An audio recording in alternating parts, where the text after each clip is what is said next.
Welcome back everybody, this is your boy Mr. RRS16 coming to you with another Girls Frontline 2 EXILIUM, but this time we're doing the event Amidst the Wings of Grey. So it says we have 19 days, but I'm gonna do this in one, try to edit this whole thing in one day. So be patient with me because this is the first time I'm gonna actually have to cut out the battles and like that. So hope you have a nice Thursday yesterday, today's Friday, you're having your weekend already. And yeah, let's see how it goes, and tell me if I should leave in the battles next time if there's an event, so I can leave in the story, or just continue on with doing the thing. So on our way, let's start with the first one, because I already said that I was going to do this. So we'll start with this, and then I'll do cuts for you guys, make sure it works out. We'll do this in one day. And then tomorrow we will maybe do the environmental survey. So enjoy, have a nice day, and let's get started.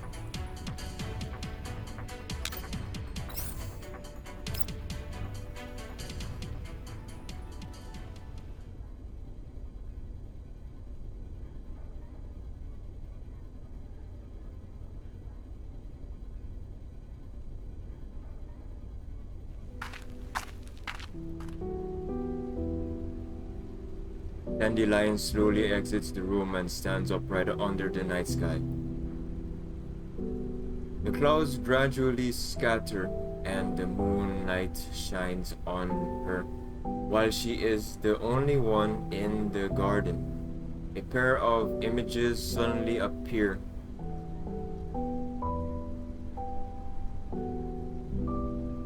She seems to realize something and closes her eyes. Her mouth curves up in a faint smile and she bows as though welcoming someone.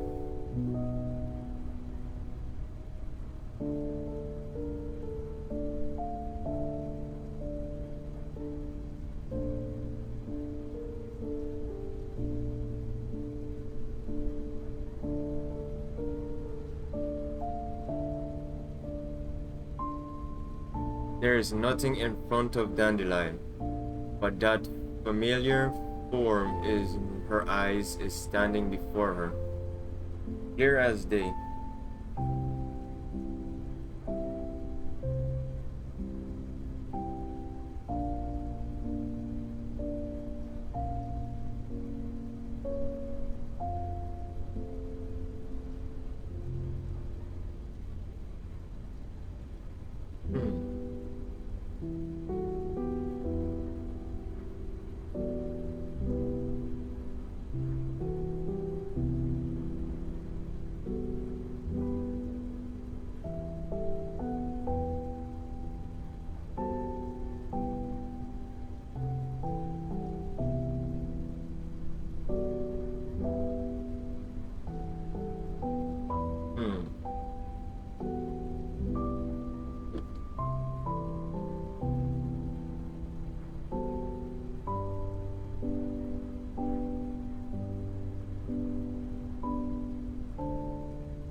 Dandelion looks at the girl before her, who does not deny this, and shakes her head as though in self-mockery.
Dandelion leisurely walks in front of that invisible presence.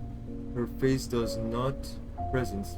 Her face does not change, but Dandelion, who was born of the same origin as her, already knows the answer in her heart.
Dandelion freezes up for a moment.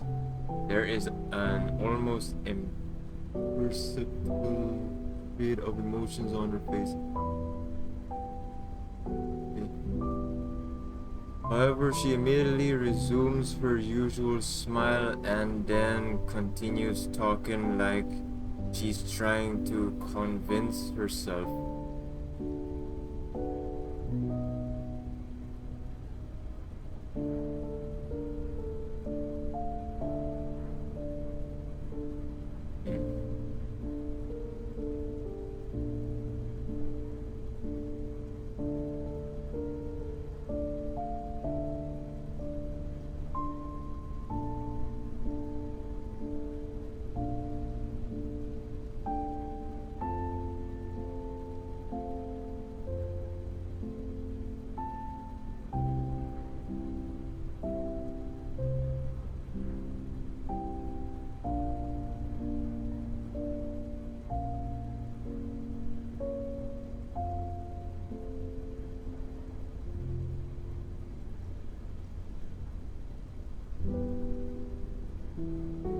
Dandelion tilts her head ever so slightly as though she's ready to listen to a confession. She seems to be looking forward to making life hard for her conversational partner, but it doesn't last long because she then proceeds to state her own request.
Dandelion opens her eyes and her face, still with a smile, gently lifts.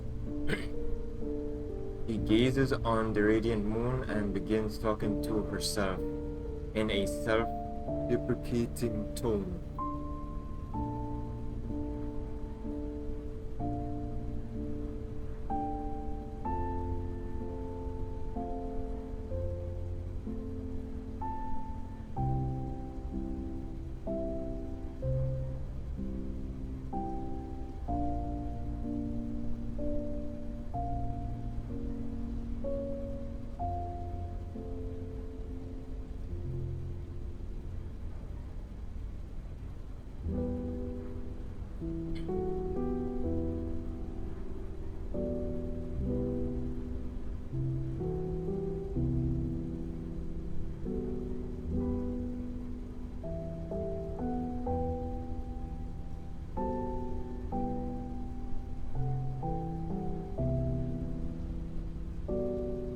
Dandelion slowly raises her arms and then she claps rapidly. Almost immediately, a girl with the black hair like hers appears behind her.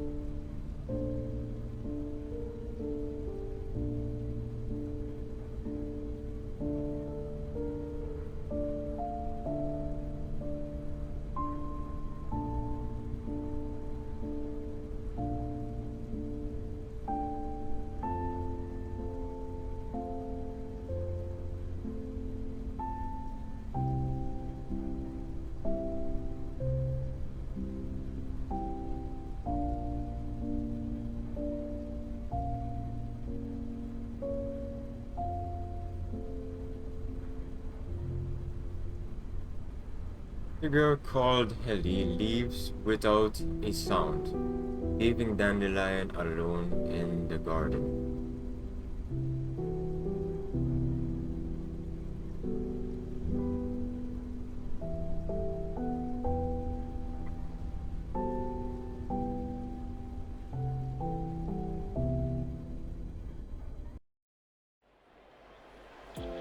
The desolate plains are host to a cluster of buildings that stand out among their surroundings, but are otherwise rather shabby. They sit within a temporary quarantine wall.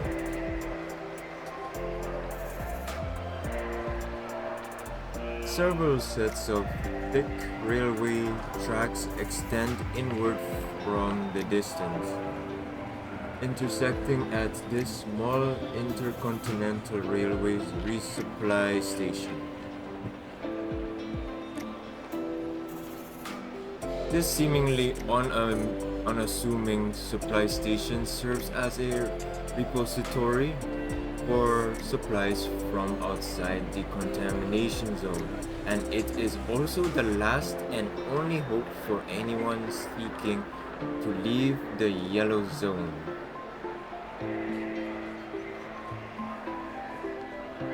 As the quarantine wall's gate opens, a speckled intercontinental railway train slowly pulls into the supply station. Amidst strident alarms, radiation cleansing wash is sprayed onto the train cars and pours off the side, emitting an acrid odor.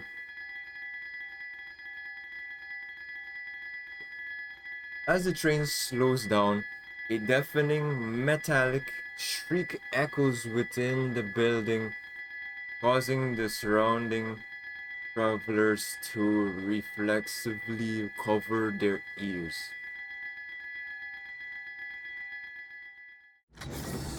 The train comes to a halt and its heavy blast doors open. Gangways extended from the train to the platform and the passengers stream off the vehicle.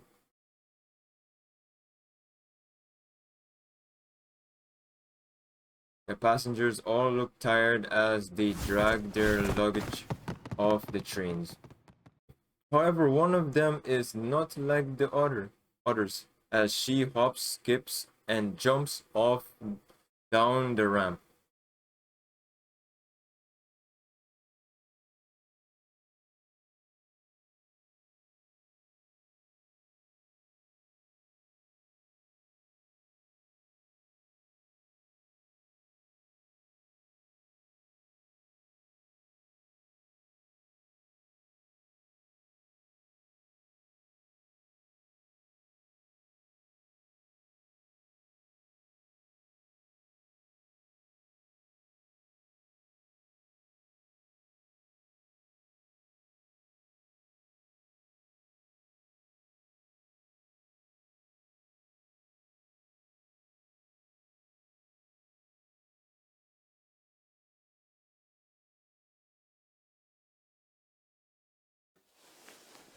An elegantly dressed doll emerges from the cabin car. She gently pats Jiangju's head, which managed to soothe the somewhat angsty little sister. I can't say that name, sorry. It must have been hard on. Okay, I should not read that.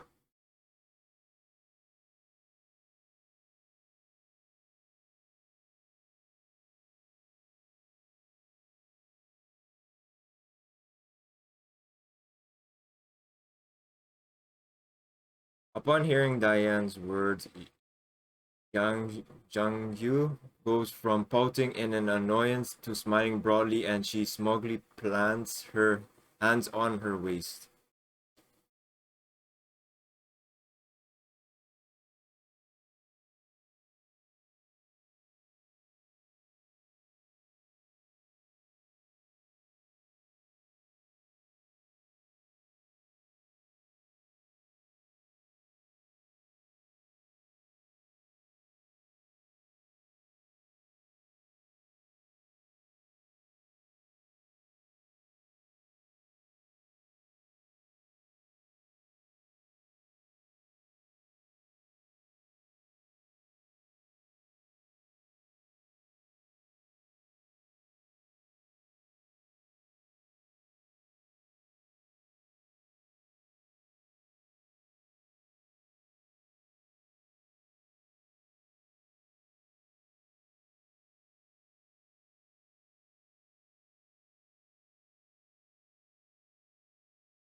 Jiangju frantically runs towards the luggage carousel.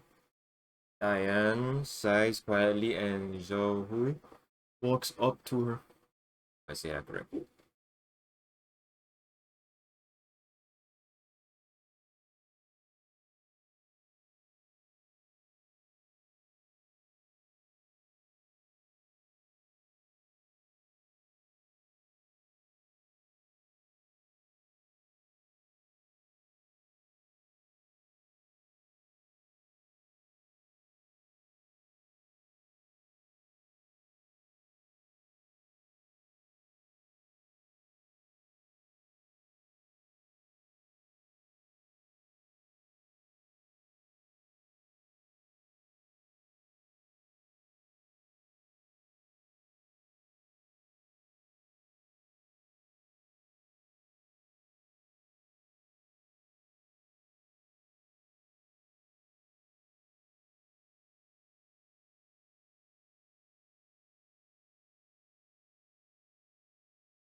He stretches seemingly to put Diane at ease, and Diane responds with a smile.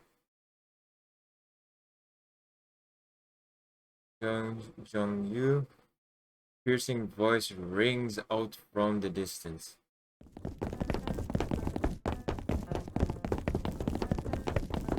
Diane and Zhou-hui, how to pronounce that one, sorry about that, turns to look toward the sound of the voice and see Jung-yu being chased by several men in security guard uniforms.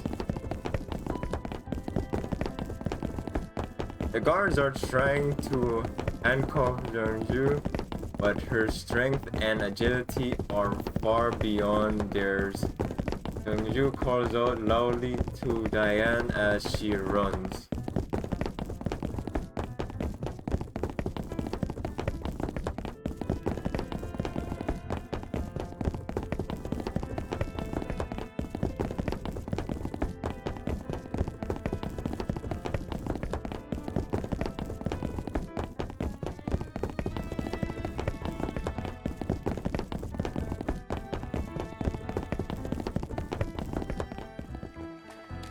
As Jiangsu makes a bigger and bigger ruckus, the surrounding travelers gather around to gawk and more security guards swarm over. Diane and Zhanghui immediately runs over to Jiangsu, I don't know how to pronounce that, sorry about that, blocking her behind them, and then Diane whispers to Zhao Hui.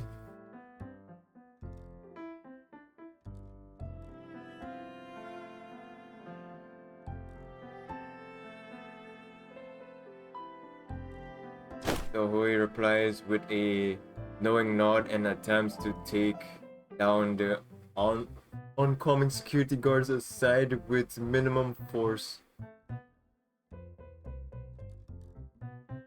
After seeing the doll's prowess, the guards freeze up, unwilling to recklessly approach them.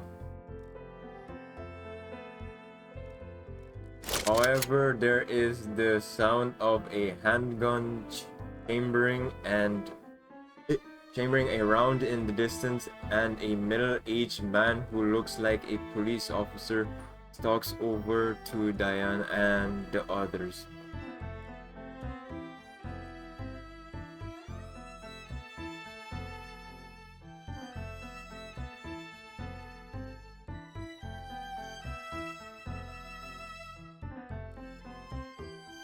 Diane looks around herself.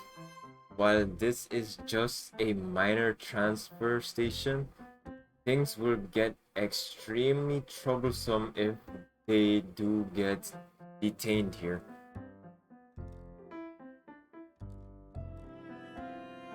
Since they haven't broken their law, their current priority is to figure out why Jeongju was being chased by those security personnel.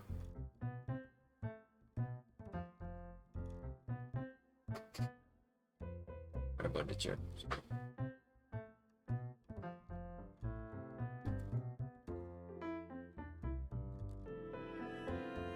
The railway police officer looks Diane up and down.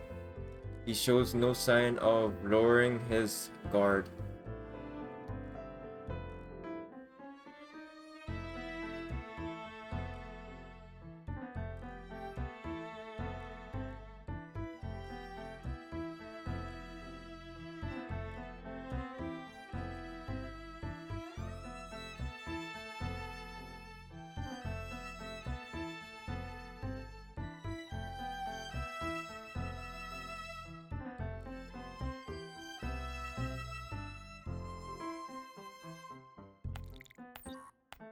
Still suspicious, the officer scans Diane and the others' ID.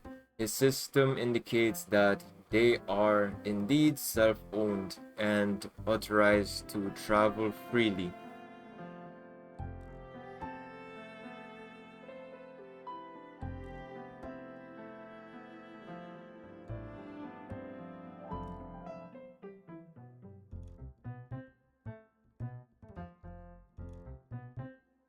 The railway police officer finds it hard to believe his eyes, then he looks back to question the security guards who were chasing Jiangji.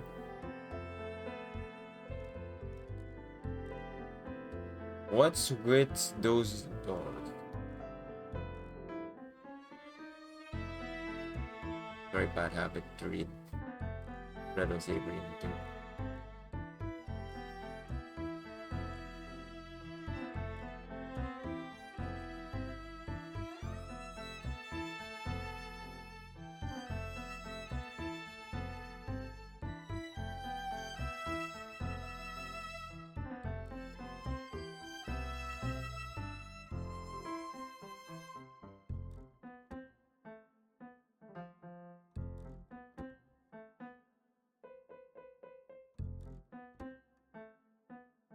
The police officer's eyes the security guard behind him, who frantically opens his terminal and goes through it. A while later, he lowers his head and speaks dejectedly.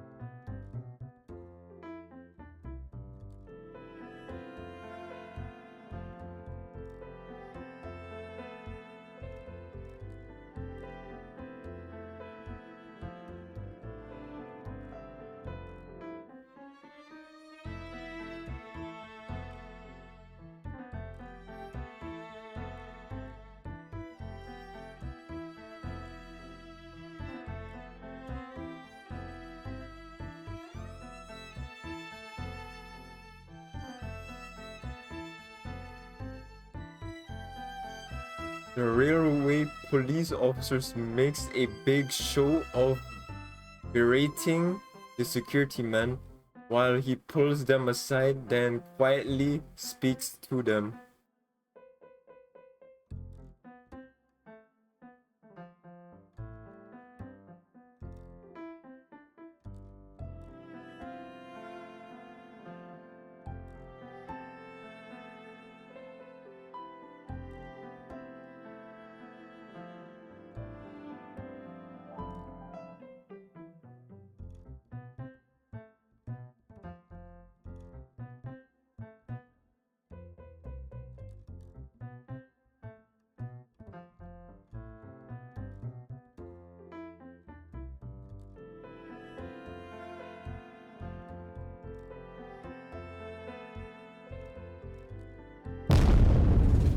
Kaboom! Okay. Suddenly, there is a massive explosion. From outside, a huge plume of black smoke rises from the quarantine wall in the distance. As the shockwave from the explosion washes over them, many people lose their balance and fall to the ground.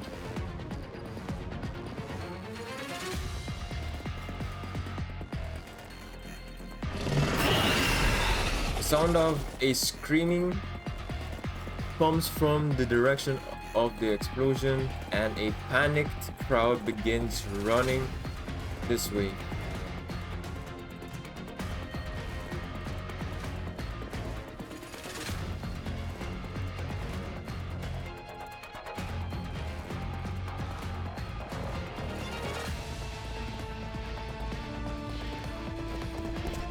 Fear instantly spreads through the crowd, and the surrounding tourists drop their luggage as they frantically run in the opposite direction.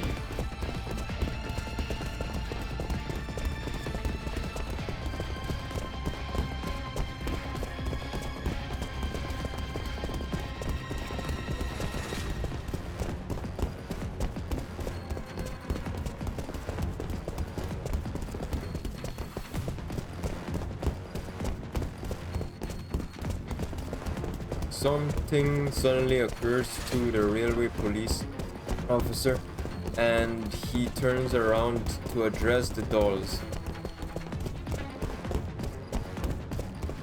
Where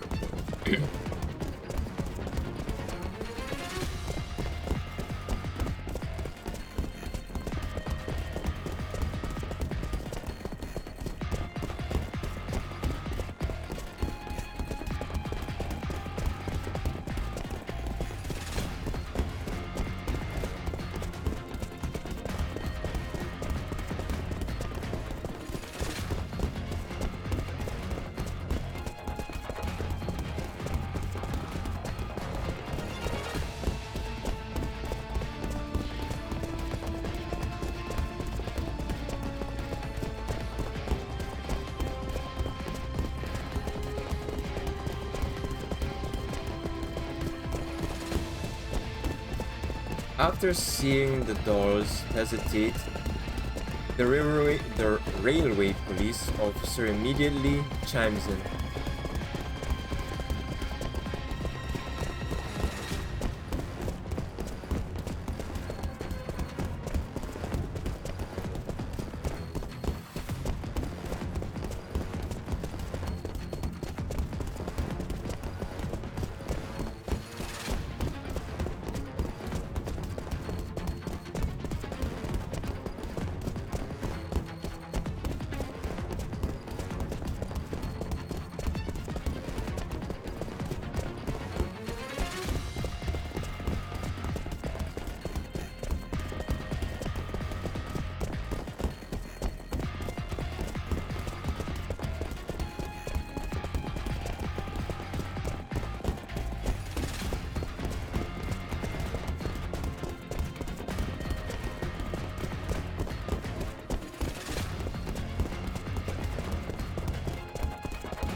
Upon hearing about the seat upgrade, Jingju's eyes practically glow with excitement. Diane looks at Shohui, who nods back in response.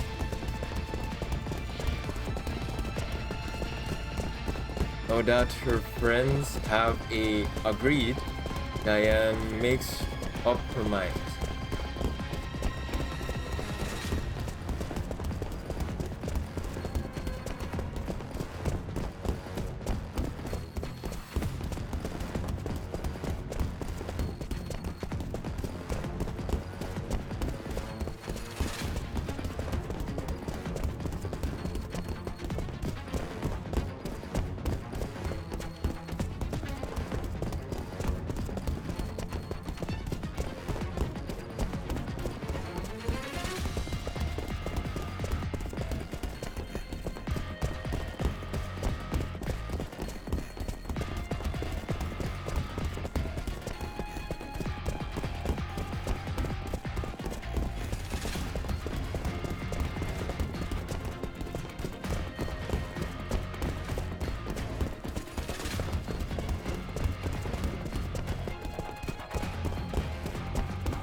After eliminating the elites within the area, Diane contacts the railway police officer over the radio.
Gang Yu puts her weapon down and stretches lazily.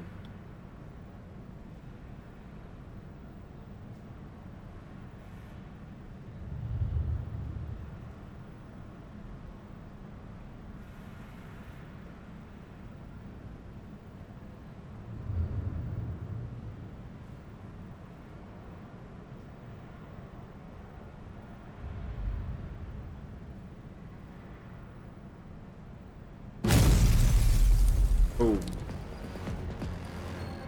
There is another explosion which sounds like it came from much closer this time. I gave Jiangju a fright.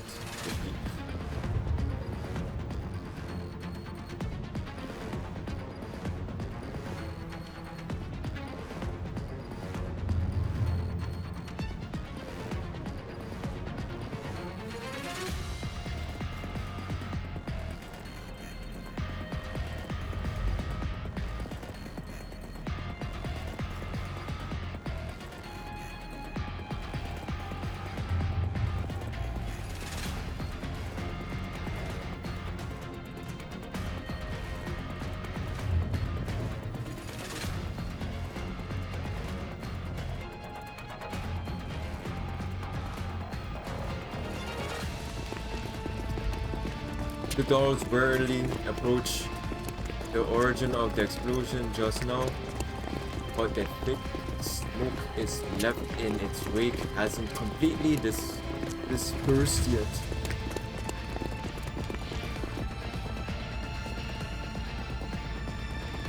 Fortunately, they don't hear the howling of elites.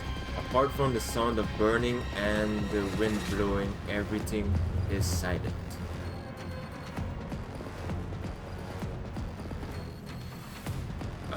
After making their way through the smoke, they see the breach in the quarantine wall not far ahead. The surroundings are a mess.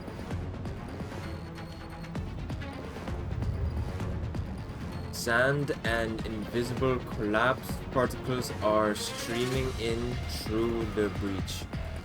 The dolls are stunned by the extent of the devastation here.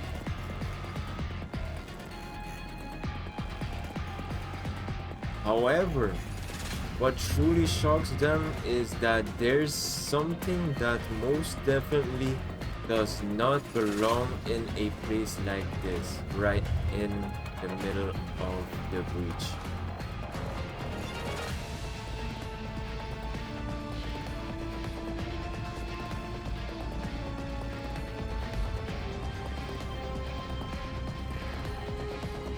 Diane looks over and sees a girl with blue hair and on the ground. Her hands are tightly clenched around her weapon, and they are three strange spheres circling her.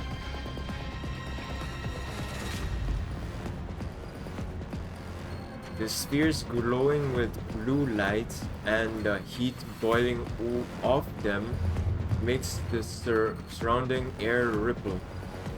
It's plain to see that the previous destruction was their work.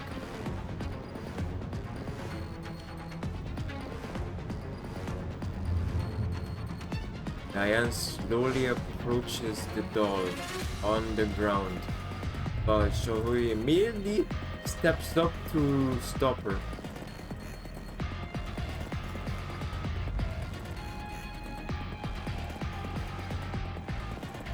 Diane looks at the fallen doll. The spheres have changed position and begun glowing in response to her approach. It looks like they might attack at any moment.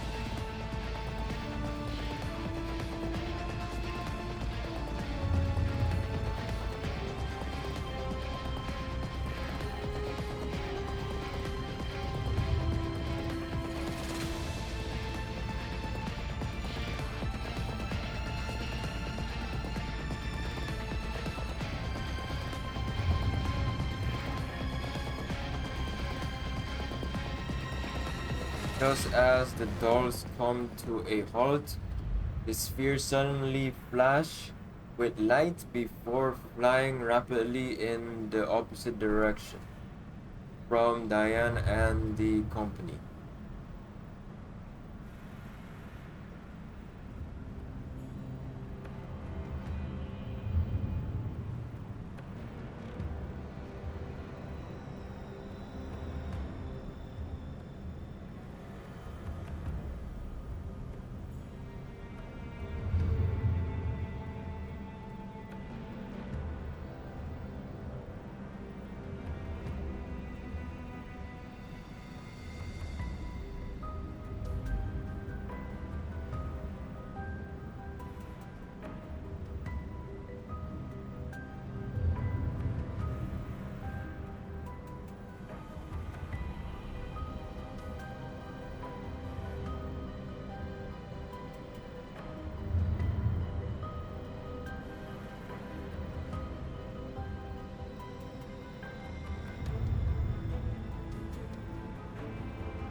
While Zhangzhu looks a little confused, she nods towards Diane anyway. After seeing the two dolls scan their surroundings, Diane begins working on the doll. She carefully turns the doll's body over and finds her connection port. She attempts to connect to the other doll's neural cloud, and its firewall structure seems strangely familiar to her.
Diane breaks the connection and gets to her feet.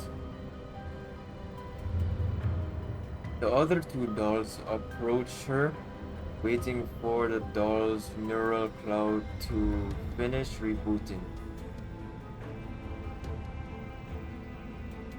As she looks at the doll before her, Diane has a rough idea of what to expect.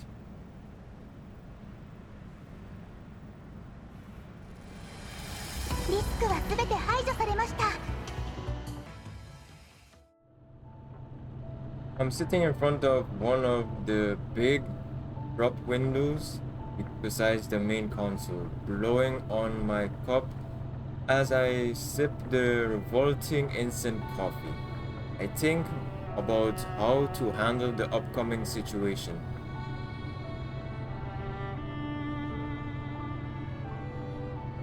Paradius has been sighted. Dolls like sextants and Darcher have attacked us, and then there's the recent transmission. All this makes me sink deeply into thought. Sorry about that.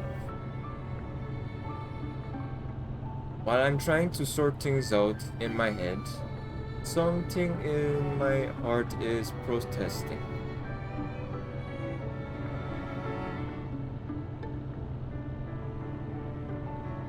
So the past has caught up with me at last. To read that. Just then Mei Ling opens the door to the ops room, walking towards me as she works her tablet. Upon hearing me mutter to myself, Mei Ling puts down her tablet in curiosity and speaks to me.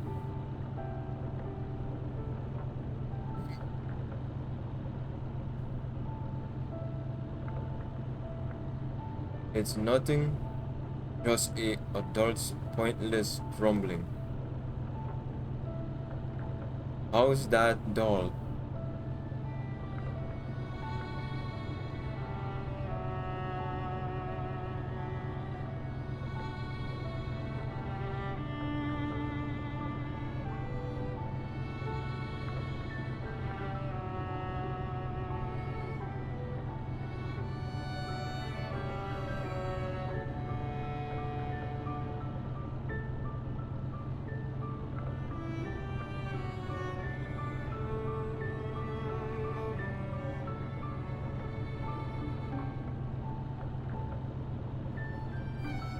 I wish someone would tell me that. Let's just bring her in and do some basic repairs on her.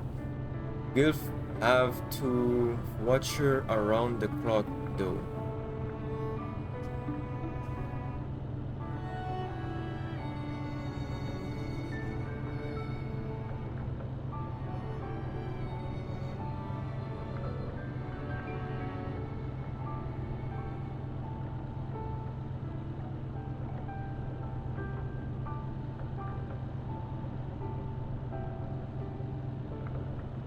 Alright then, I can rest easy now, knowing Rosa's handling things.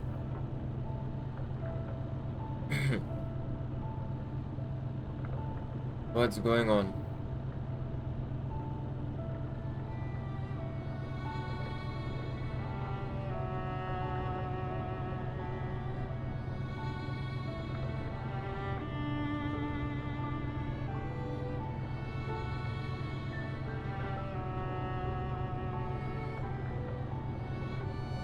We can't let people keep pursuing us. It's not enough just to keep Helena safe. We need to gather more information and launch an adequate counterattack.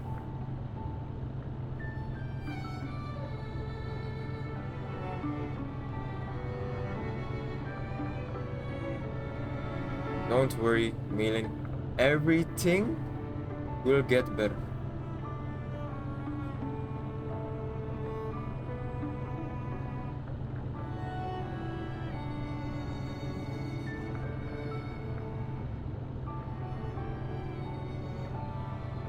Different?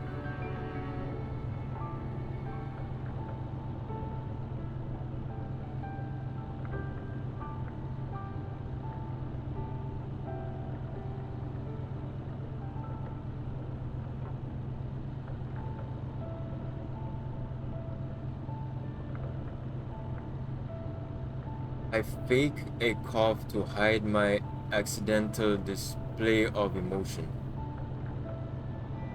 After seeing the worried look in Mei Ling's eyes, I make a show of shrugging to try and calm her down.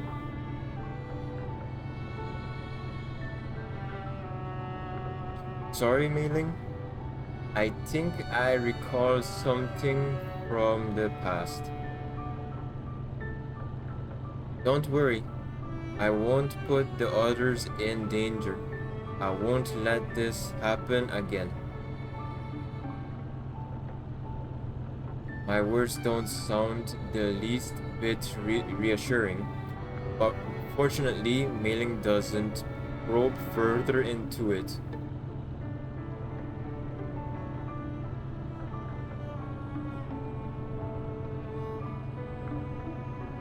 I nod to Mei Ling and Mei Ling nods back. Though whether or not she actually understands remains in question.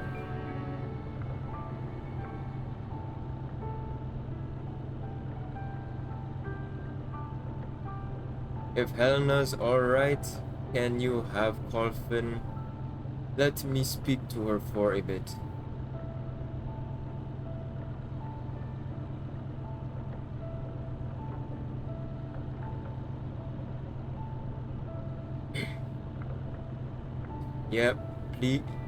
Please pass the message on. Mei Ling nods to me, then turns to leave the ops room. After watching Mei Ling leave, I take a look at myself through my reflection in the window glass. Am I really that scary? It seems the ripples which that transmission set off in my heart were bigger than I expected. My regrets over the past surged to the fore along with my hopes of the future.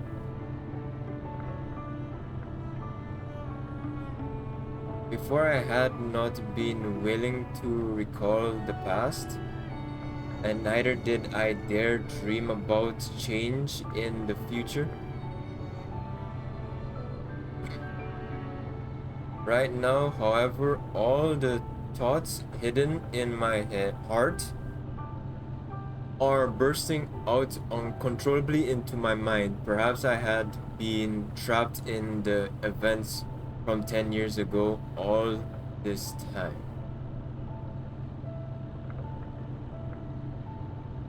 I look into the glass again, and my face does seem a little twisted. I should drink some coffee to cover it up. That's hot. Annoyed, I put down my mug, and I catch sight of the nearby control terminal. I had heard the news that had tied my heart up in knots there, just half a day ago.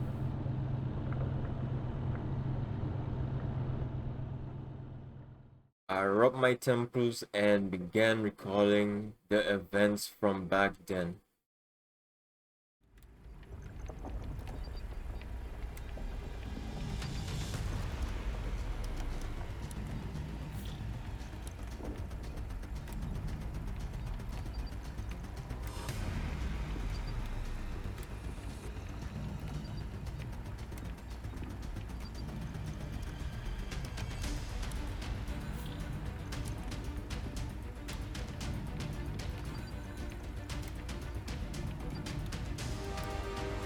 Rosa?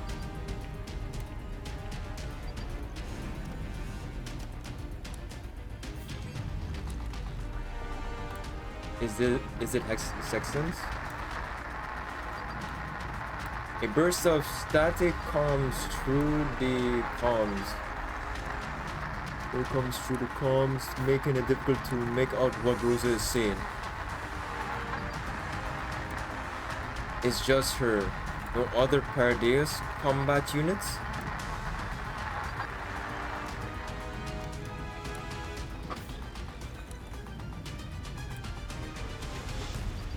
She's retreated.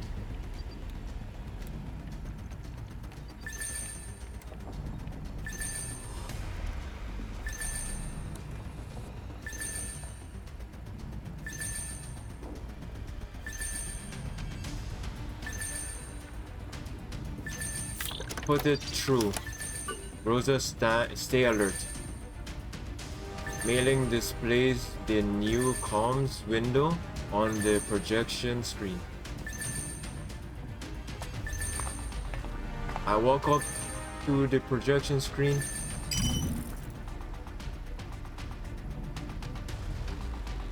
I find myself looking at Sextans, who is wearing a hood. I cannot be certain if the collapse storm is affecting the signal reception or if Sextan's vocalization module is damaged. Her words are very choppy, and the simple greetings took her seconds to get out. It's a terrible day. This should be the first time I have seen you in the flesh. Sextans, chasing us here, tailing us. What do you want?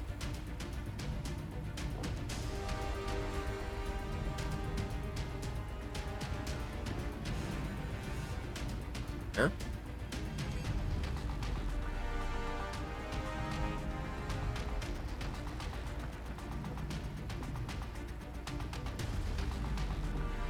Still trying these childish tricks on us? Saxon makes no reply or any sort of movement. He looks like a static image passed on the projection screen.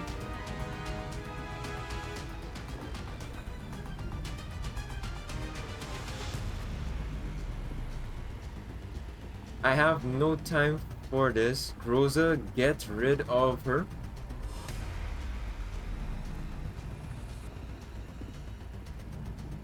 Sextans takes off her hood, revealing her exposed circuitry, protruding eyeballs, and mangled metallic hardware.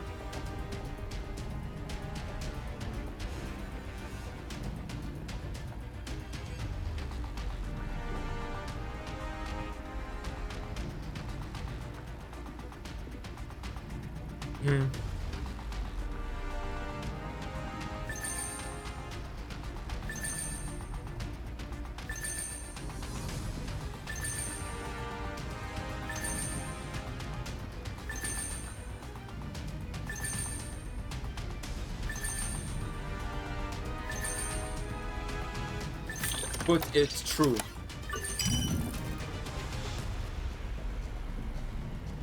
Lena, what's wrong?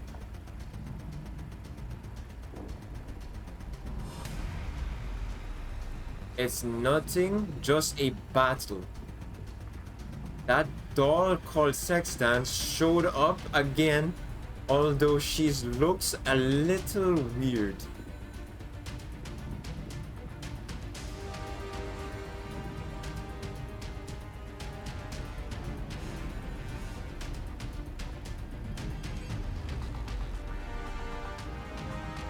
A handy little helper?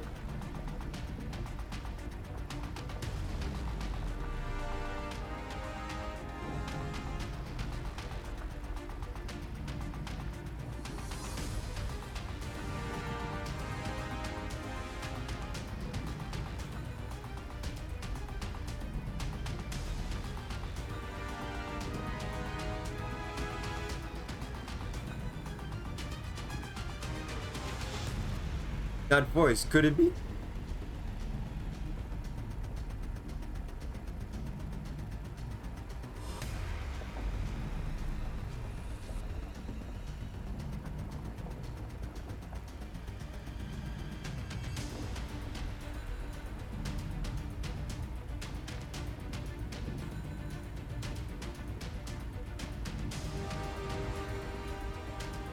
Normally that would be the case, but it would be a different matter if she could lend us a hand.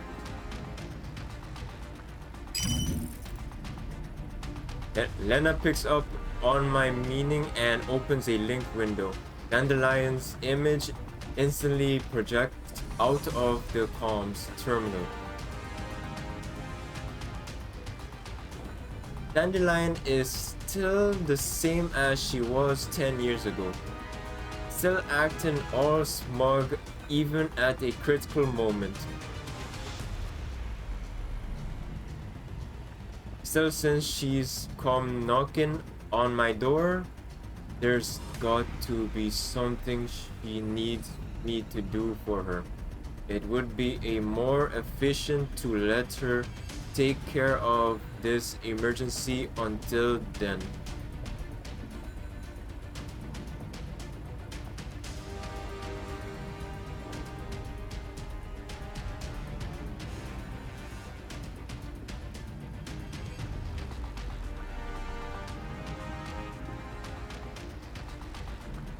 Well, I'm sure it's not a big loss for the great and powerful Dandelion to help us out, right?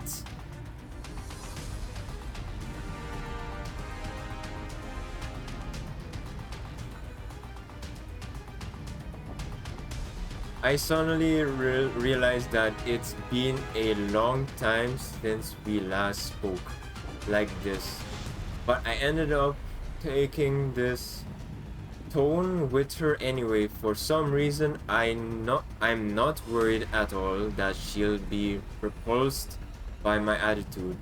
In fact, even her seemingly mocking tone is putting me at ease.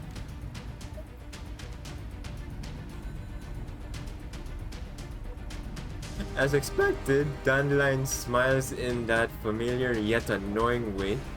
Every time I see that smile, I just know she must be laughing like a hyena deep inside her virtual cognition image. But at the same time, I know she'll step in to solve my issues. I dragged the video message Rosa sent back into the comm window. Dandelion instantly recognized the person within it.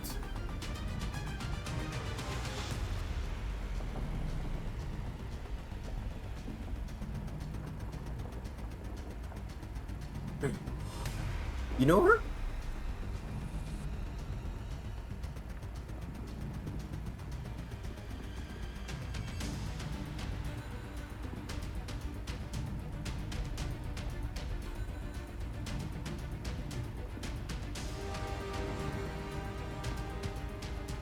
A third generation doll.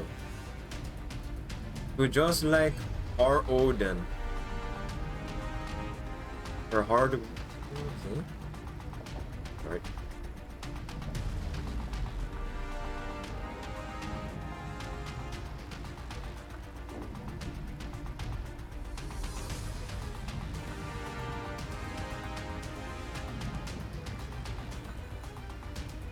A copy? Forged?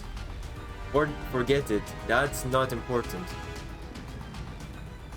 Although she looks pretty messed up, her fighting power is still possess a major threat to us.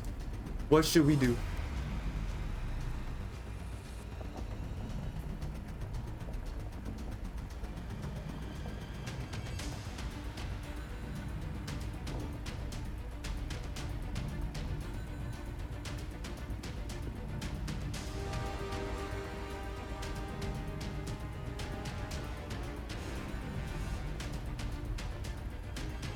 Mailing?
Sounds good to me.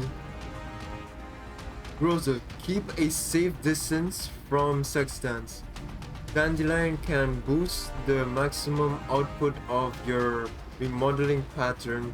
Once that's done, take her out and recover her frame.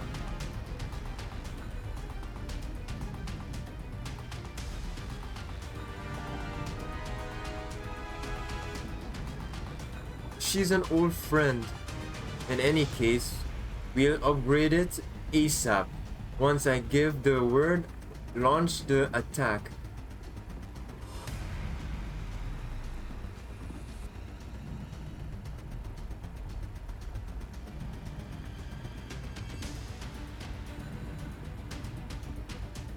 Rosa's team begins falling back, and I signal to Dandelion to work fast as she can.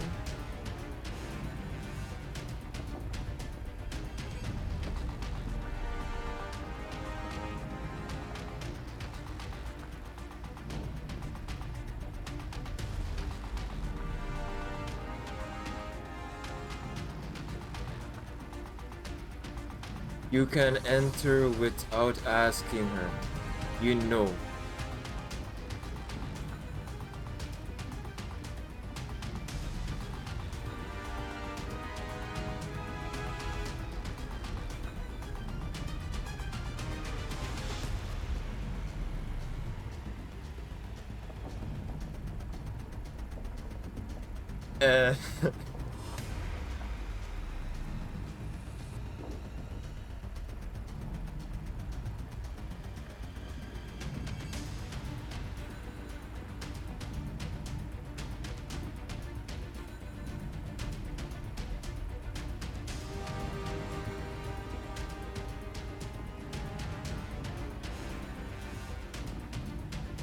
It's alright. She's probably more familiar with the Elmo than we are. And we need to get the upgrade done ASAP.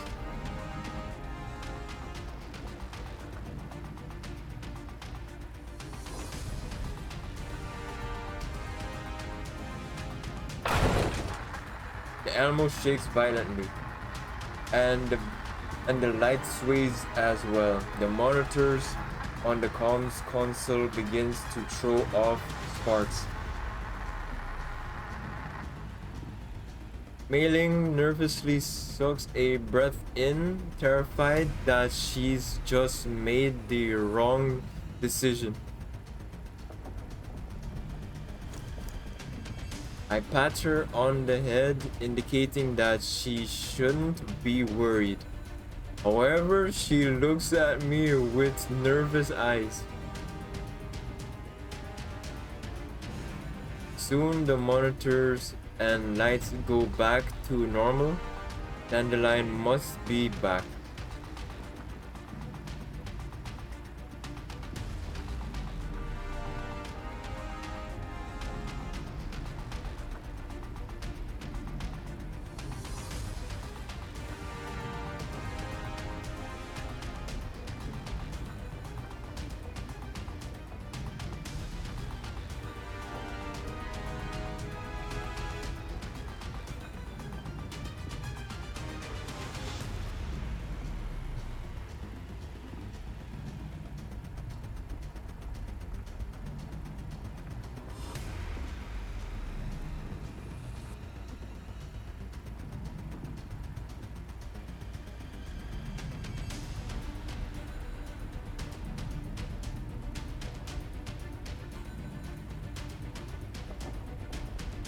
I palm my face. The scenario I least wanted to see has come to pass. I can practically imagine the tragic days ahead of us.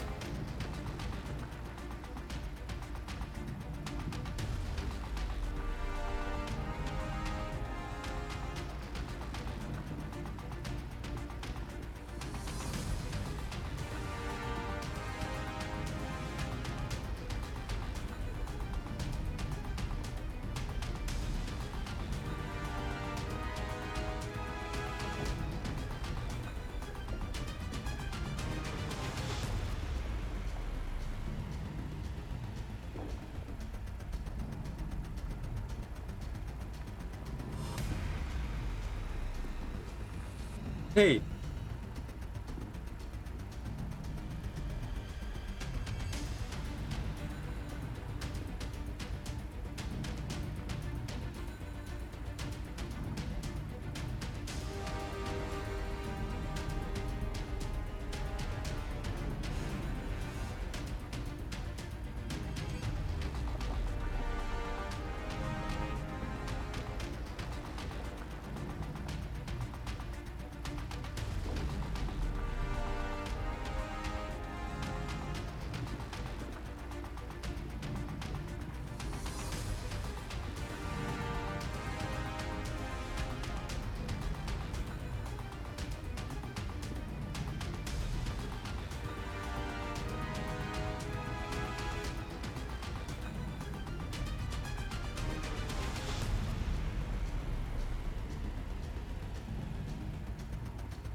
I'll let you handle it.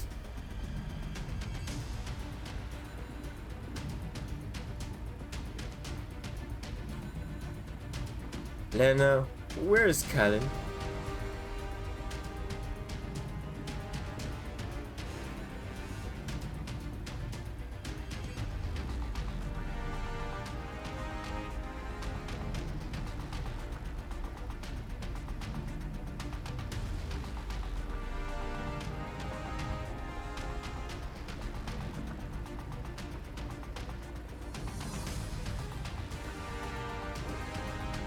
So we're not going to keep our prior this never mind.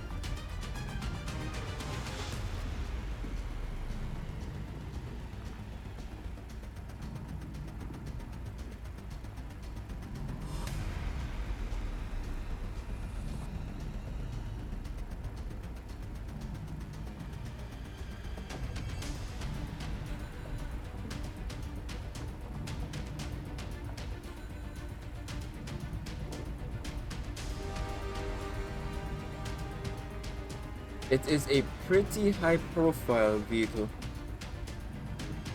So, got any specifics about the plan?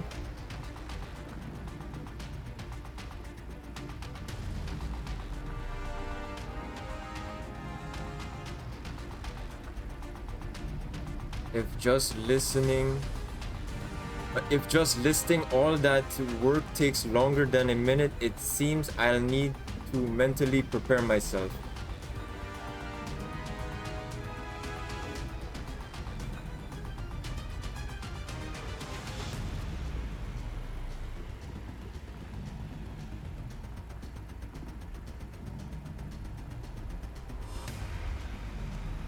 Go ahead.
Has it already been done?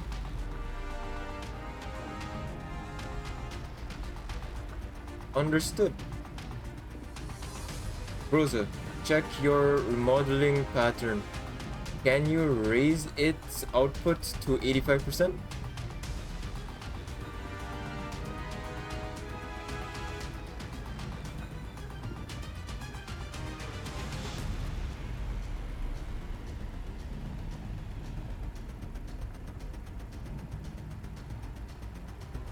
Your orders are unchanged. Take her down and recover her frame.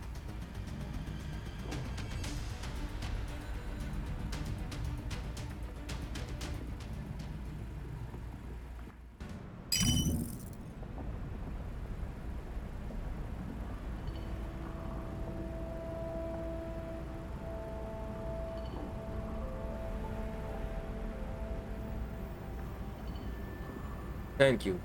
You have done well. Take care on the way back.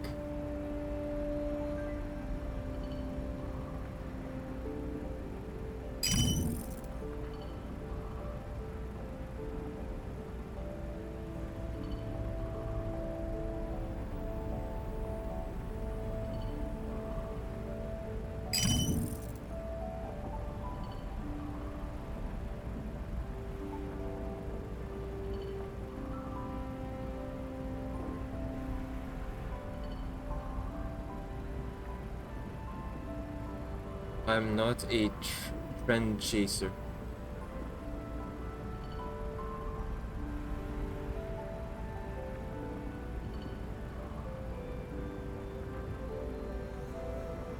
Shouldn't you be the one who best knows the reason for that?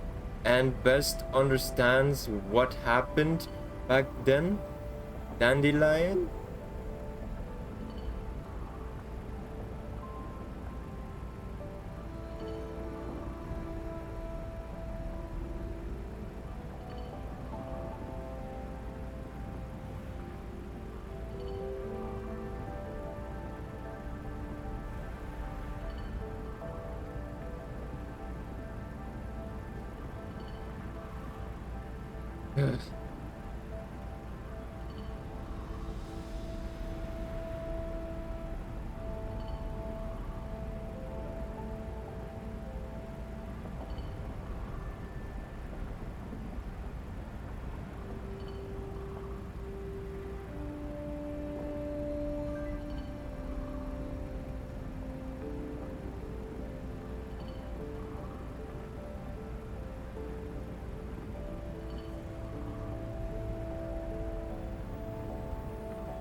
You didn't have to say that.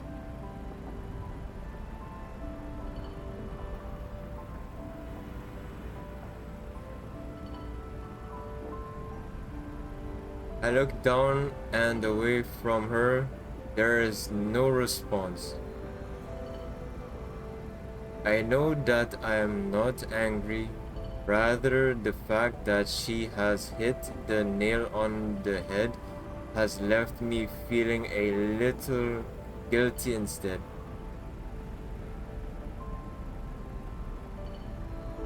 All this while I'd thought that I'd completed my mission, so I didn't want to experience those despair-inducing things again.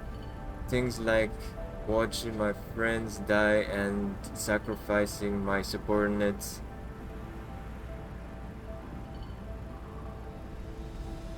Still, despite everything we did, everything we sacrificed, Cardius is still around.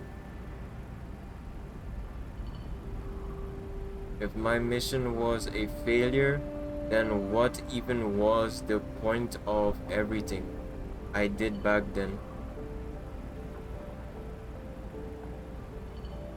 As I pondered this, the regrets I have been hiding in the depths of my heart surged to the fore again.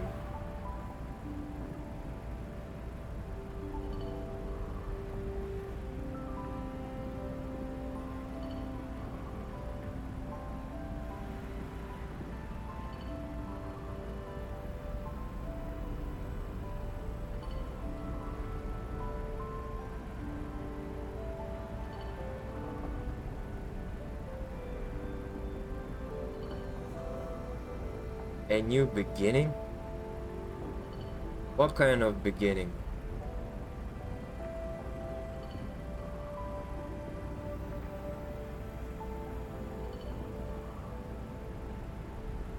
I don't have time for your riddles.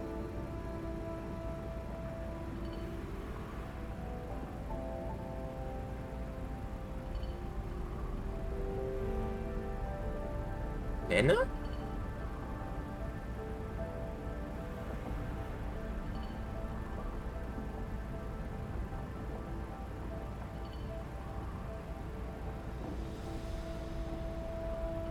You mean with 45 and the others?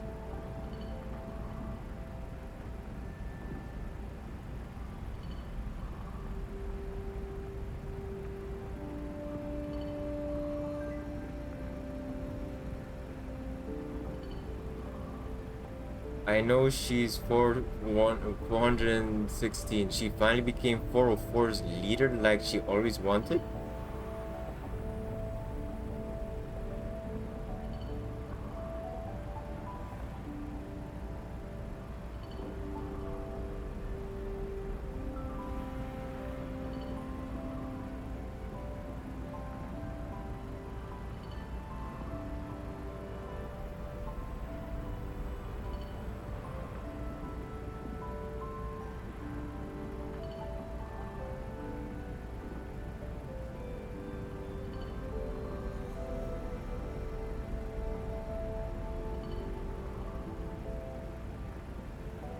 Got it. Give me the coordinates and the time. I'll prepare for it.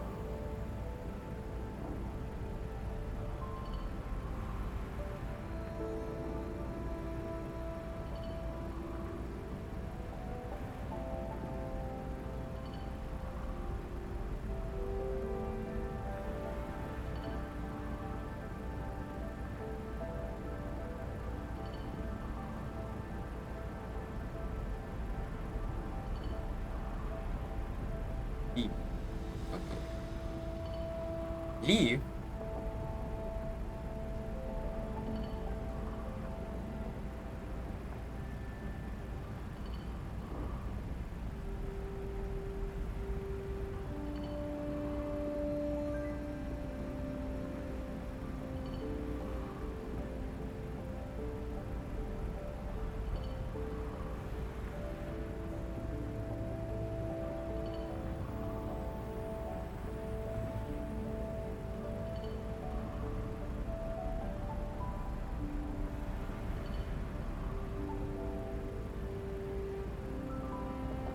Considering our past experiences, it's not like the Intercontinental Railway is that much safer.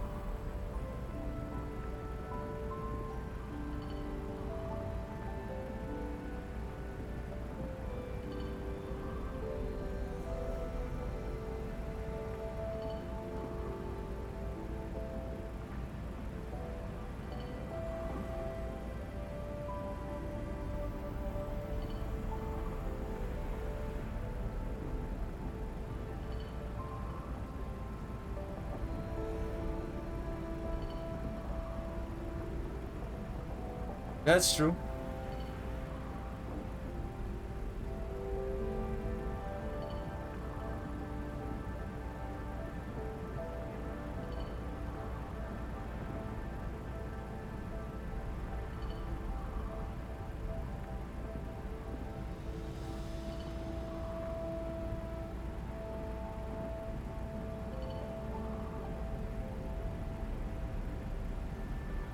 I suppose that's true. Thing is, while I can still ensure Helena's safety on the Elmo, I might not I'm not confident I'm not confident of bringing her out without an adequate escort.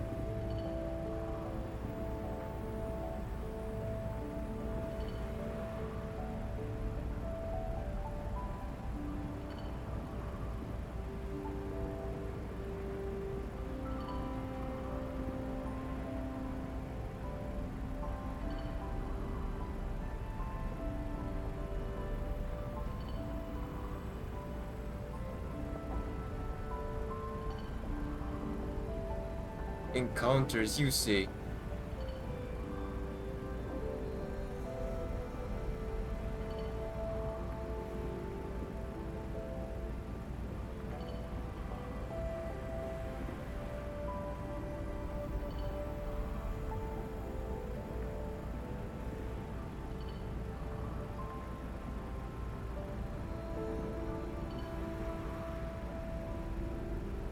Am I correct in understanding that this is a condition for the deal?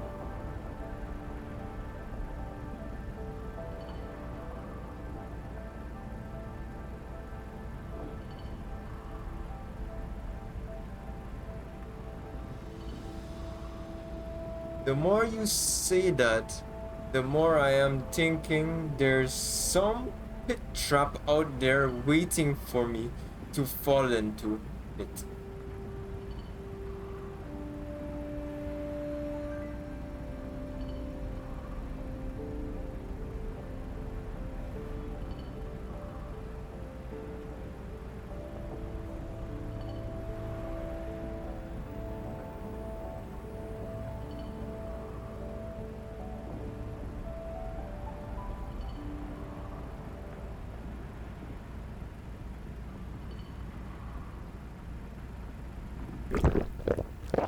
I frowned and finished the last of the coffee. For some reason, that memory fills me with displeasure. Although I became used to Dandelion's attitude 10 years ago, I am particularly irked by how she's acting this time around. I glance at my watch just as I think someone ought to be coming over. There is a ding from the lift.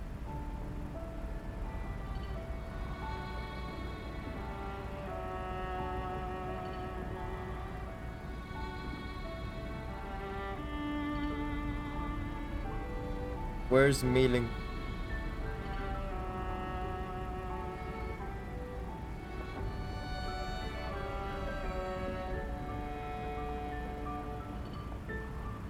More of Dandelion's tricks. Never mind. I won't bother about them for now. I focus my attention on Helena, who's in front of me now. Although she's just woke up, she doesn't look well. Helena, are you okay?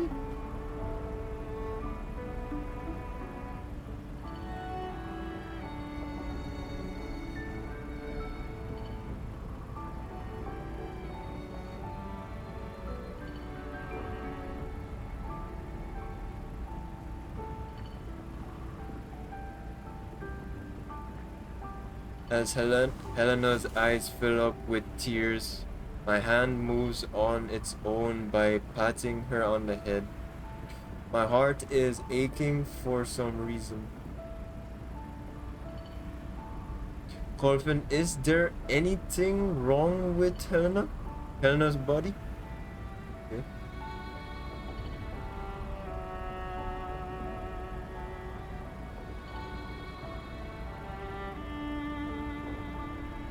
Wait, that hit, let me help her.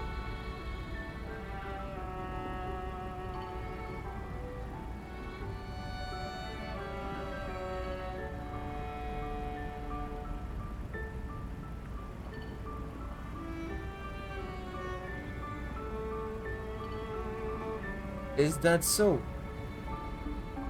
I think for a bit, and then I make up my mind. Helena? I wipe away Helena's tears and speak to her in the kindest voice I can manage. Don't be scared, Helena. I'll take you to a safe place this time. It'll be a place where you'll never feel scared like that again.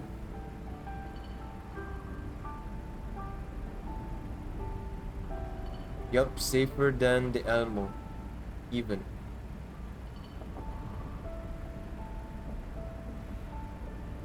You don't believe me?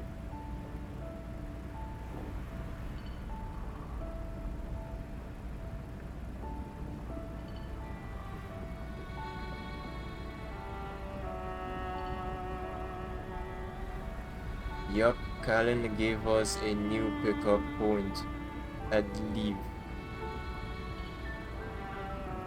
As you know, it's within the Nompha's sphere of influence, and it also has a place where Helena can get treatment. So we need to get her there safely ASAP.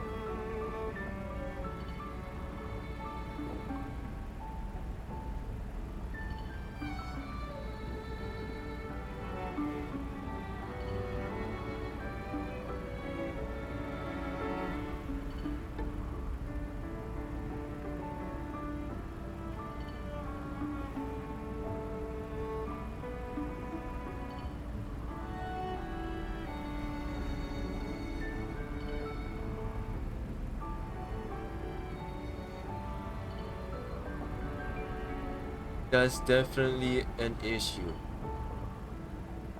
I head back and consult with Helena on Lena on solution to that. Is it?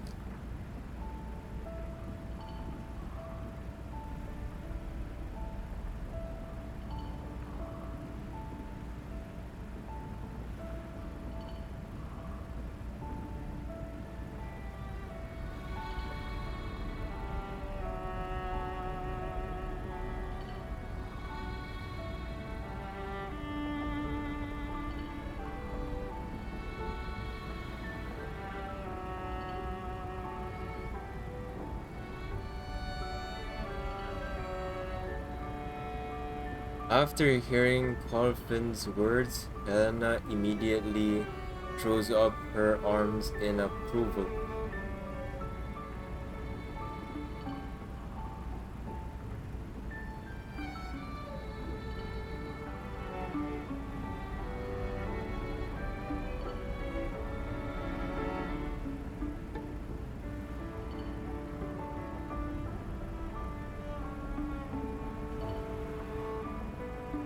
Just leave it to me. I'll make sure you'll be fine. Helena remains silent for a long while before she finally nods and agrees to my request.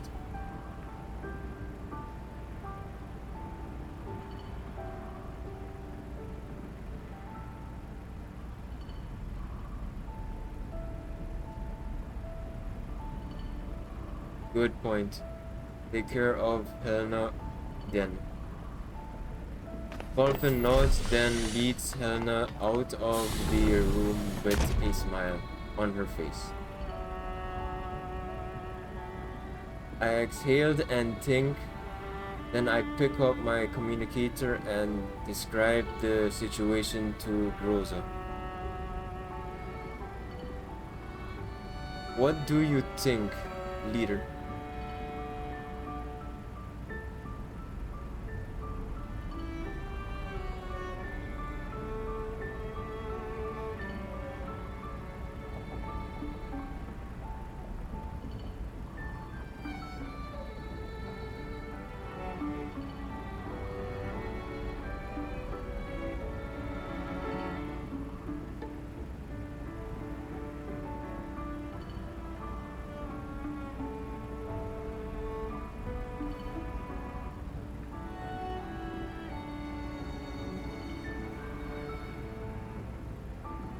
Finish it ASAP, huh?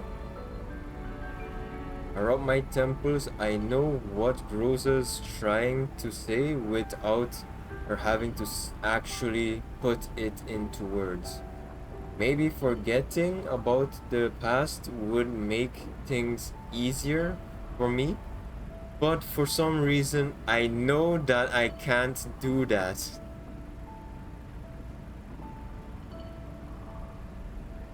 I tell Rosa what's on my mind. As expected, she She expresses her opposition to my idea.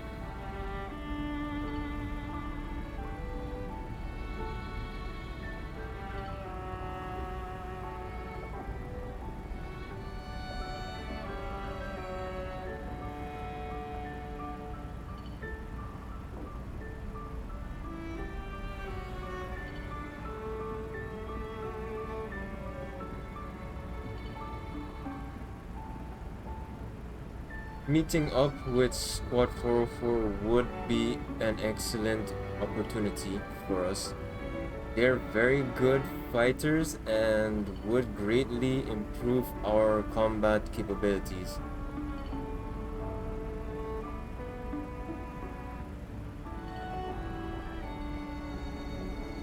My plans is that Colfin, Helena, and I will travel along the route Lena gave us while you stay behind and secure the Elmo. According to Lena, 404's situation isn't too urgent, so we'll back them up once we finish escorting Helena.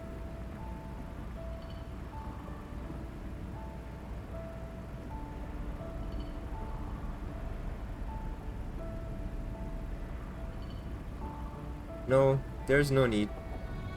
For that, we still have sextants on the Elmo and we don't know what her deal is, so I can't be at ease if you're not on the Elmo.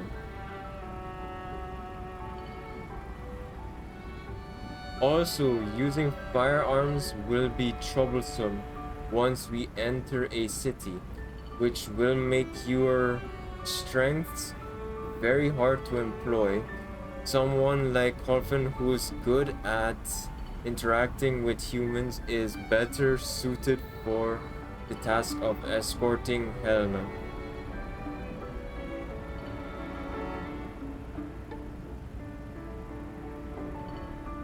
Dandelion is decrypting Sextant's neural cloud, but it'll take some time to finish. We can use this time to hurry over to the train station.